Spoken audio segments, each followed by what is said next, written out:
Three, two, one. Hey everybody, thanks for stopping by the movie hangout. Kathleen Kennedy is back at it again. That's the topic of this video. Just when I think it couldn't get any worse, it actually does. It's almost like she has a 5-year plan, and at the end of that 5-year plan, it's for maybe like 100,000 people in the world to be fans of Star Wars and losing the tens of millions of people that are just diehard lovers of that saga. I mean, it is absolutely ridiculous. Okay, so here's what happened, and I've let a few days breathe so I can kind of get the full context of what the heck is going on here because it's really easy to jump the gun.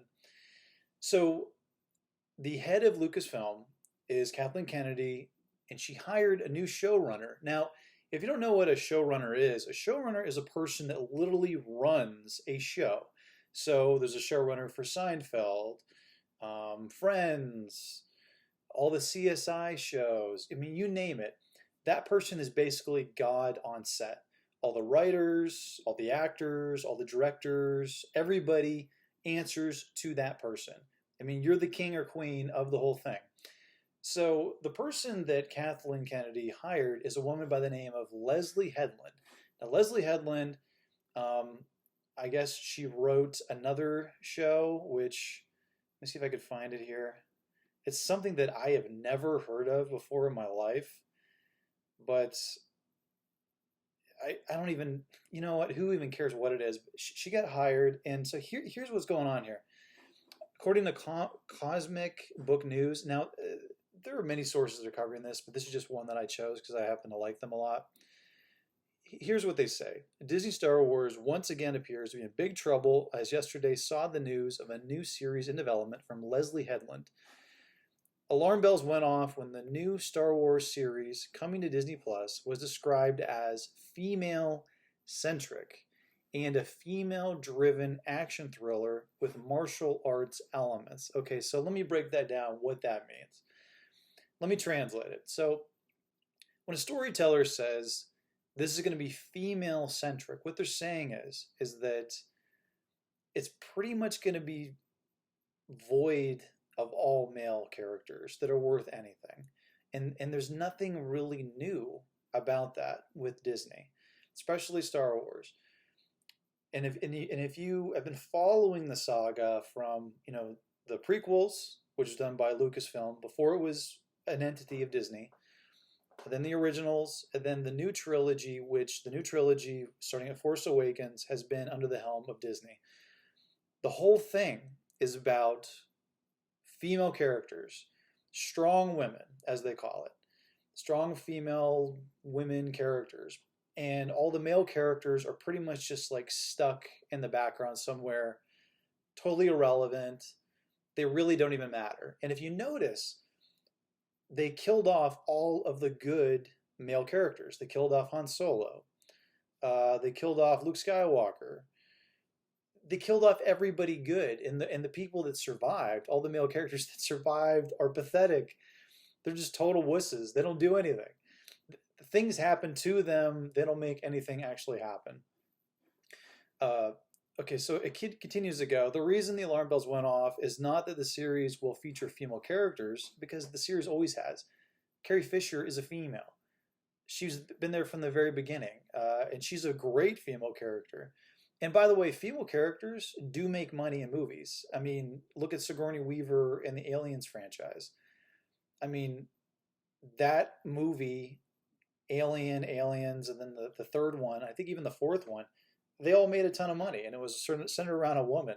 So it's got nothing to do with it being a woman.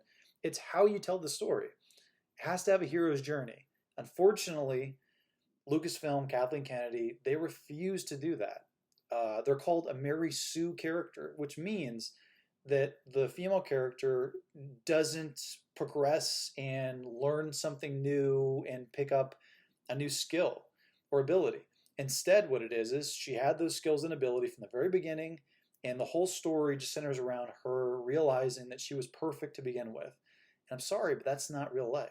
Nobody is that way. Were you born able to read and write? No, of course not. You didn't like, realize you could read and write the whole time, and duh, why didn't I know that? No, everybody learns how to do something new. And then the other part here, a female-driven action thriller with martial arts elements, that's code for 100-pound women are going to be beating up 225-pound bodybuilder guys. That's what that's going to be. It's going to be totally outside of the realm of reality, even for a fantasy series, and it's just going to be ridiculous. So it continues. The reason the alarm bells went off is not that the series will feature female characters, but because of Disney's known handling of female and male characters, as I said in the previous films, which has seen females take the spotlight at the expense of the male characters. They all fade in the back, or they die. So those are your two options. If you're an actor and you're going to be in one of these things, either die, which I'd rather go out in the blaze of glory if I'm a male character, or you just are kind of like a breathing prop. And has been an utter disaster for the company. So much so that Disney stopped making new Star Wars movies, with each film in the main trilogy released making less and less money. That is fact. That is not an opinion. A Force Awakens made a pretty decent amount of money. The main reason why is because it had a greater distribution than all of the original trilogy and even the prequels. Because there hadn't been a Star Wars movie in over a decade. So of course everybody's going to be gung-ho about it. But when you get into the sequel to that, The Last Jedi, dramatically fewer people went to see that. And then after the first week it was in theaters, the retention rate of people going in, I mean, it went down like 80-90%, which is unheard of. And then The Rise of Skywalker, that did horrible too. And on top of it, Disney didn't even really make back all the money they invested into it because they had to reshoot over half the movie because all the test screenings, according to, even a lot of high-profile YouTubers said that it did horribly. It tested awful. People were laughing at all the serious plot points, and people just were shaking their head through the whole thing like, what is this? Okay, and then it goes on. Not only is Disney's approach to the new female-centric Star Wars series something to worry about, but its showrunner, Leslye Headland, a known friend to The Last Jedi director Rian Johnson, right there. And if you have been following anything that has been going on with Rian Johnson and Star Wars, or you watch The Last Jedi, that is a red flag. So red flag number one is that Leslye Headland says that the story is going to be female-centric with chicks doing martial arts, beating people up. We all know from her perspective what that is going to look like. Red flag number two, she's great friends with Rian Johnson.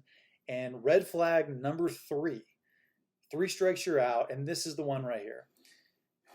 She is also the former personal assistant to convicted felon Harvey Weinstein, is seen as alarming as well due to her approach to her projects in Hollywood. Yeah, Harvey Weinstein. You know, the same Harvey Weinstein that would force women to sleep with him in order to get a part or even read for a part, or he would blackmail people. Basically, he was like a Hollywood gangster. It's basically what he was, a real lowlife. Even people on the far perimeter of the movie business knew that he was a lowlife. She was his assistant.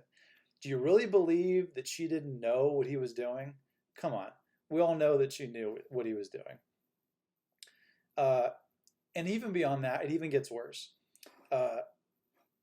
Shortly after she was given the position by Disney, she deletes over 250 tweets following the announcement. And there's actually a site right here, Social Blade, where you can see this is her Twitter right here, Leslye Headland. And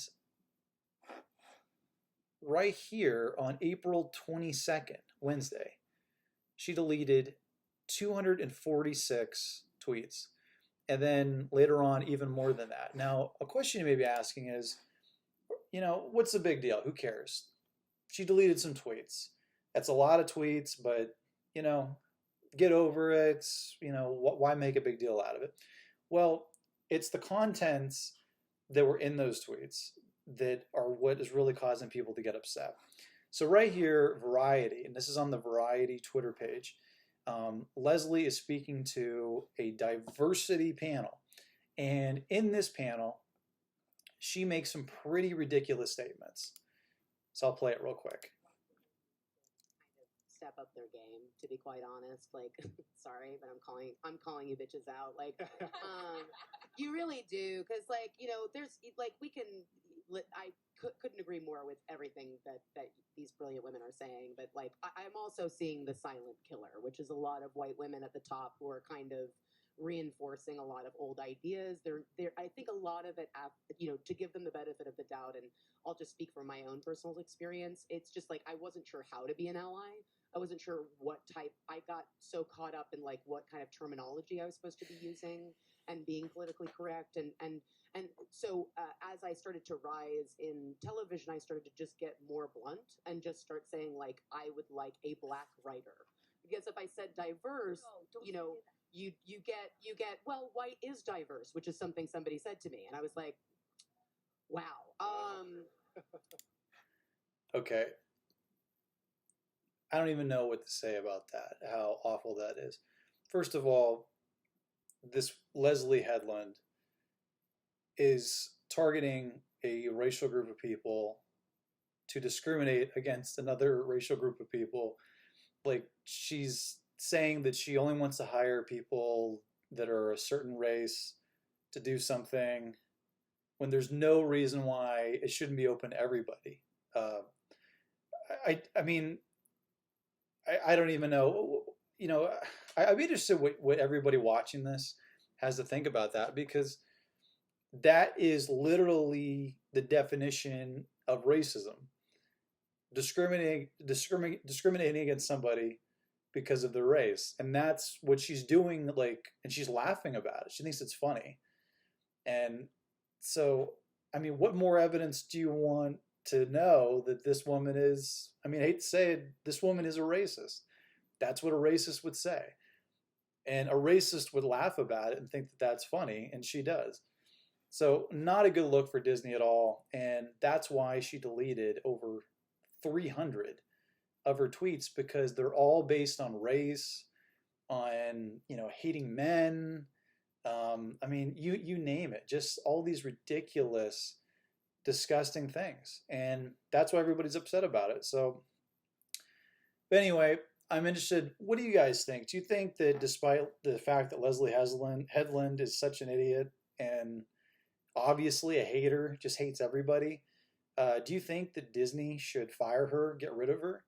Or do you think that Disney is just going to continue to do their downward spiral into the abyss and continue to alienate people and lose money? I'm interested to hear what you guys think. And as always, if you want to get future rants, reviews, original content, click subscribe. Thanks for watching.